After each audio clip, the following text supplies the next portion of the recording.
একসময় যারা বিশ্বকাপে শুধু অংশগ্রহণ করত আজ তারাই স্বপ্ন দেখে ট্রফির। স্পিনে যাদের ভয় পায় পুরো ক্রিকেট দুনিয়া, সেই আফগানিস্তান আবারও নামছে টি-20 বিশ্বকাপে রশিদ খানের নেতৃত্বে। অভিজ্ঞতা, তরুণ শক্তি আর আগের সেমিফাইনালের আত্মবিশ্বাস মিলিয়ে এই দল কি পারবে নতুন ইতিহাস লিখতে? কারা ফিরলেন, কারা বাদ পড়লেন, আর কোন শক্তিতে ভর করে আফগানিস্তান এবারও বিশ্বমঞ্চ কাঁপাতে চায়, চলুন জেনে নিই বিস্তারিত।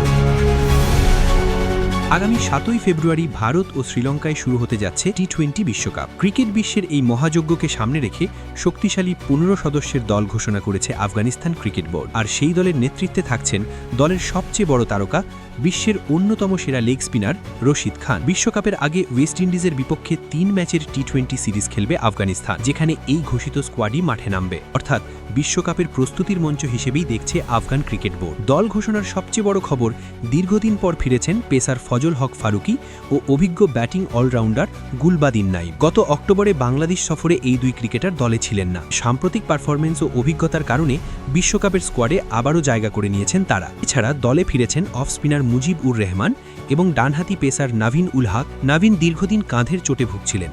গত সেপ্টেম্বরে এশিয়া কাপেও খেলতে পারেননি তিনি। সবশেষ 2024 সালের ডিসেম্বরে জিম্বাবুয়ের বিপক্ষে আফগানিস্তানের হয়ে টি-20 খেলেছিলেন এই পেসার। চোট কাটিয়ে ফেরা নাভিন আফগান পেস আক্রমণকে আরও শক্তিশালী করবে বলেই মনে করছেন বিশ্লেষকরা। মুজিবকে মূল স্কোয়াডে রাখায় আরেক স্পিনার আল্লাহ মোহাম্মদ গজানফারকে রাখা হয়েছে রিজার্ভ তালিকায়। তার সঙ্গে রিজার্ভ হিসেবে আছেন ইজাজ আহমদ জাই ও জিয়া উর রহমান শরাফি। প্রয়োজনে এই 3 ক্রিকেটারকে দলে অন্তর্ভুক্ত করা হবে। অধিনায়কত্বের বিষয়ে আফগানিস্তান বোর্ড কোনো চমক দেখায়নি।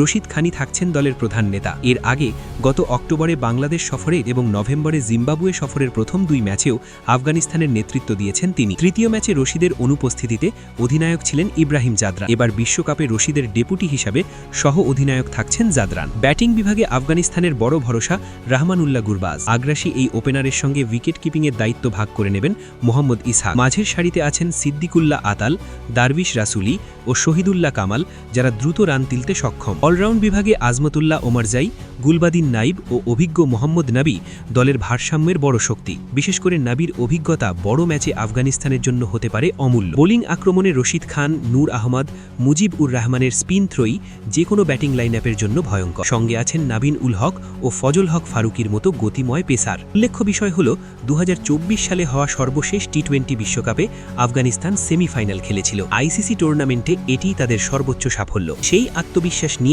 এবার আবারও বড় স্বপ্ন দেখছে তারা। ডি গ্রুপে আফগানিস্তানের প্রতিপক্ষ নিউজিল্যান্ড, দক্ষিণ আফ্রিকা, সংযুক্ত আরব আমিরাত ও কানাডা। 8ই ফেব্রুয়ারি চেন্নাইয়ে নিউজিল্যান্ডের বিপক্ষে ম্যাচ দিয়ে বিশ্বকাপ অভিযান শুরু করবে রশিদ খানের দল। এখন দেখার বিষয়, স্পিন শক্তি, অভিজ্ঞ নেতৃত্ব আর আত্মবিশ্বাসের মিশেলে আফগানিস্তান কি এবার আবারও বিশ্বকাপে চমক দেখাতে পারে?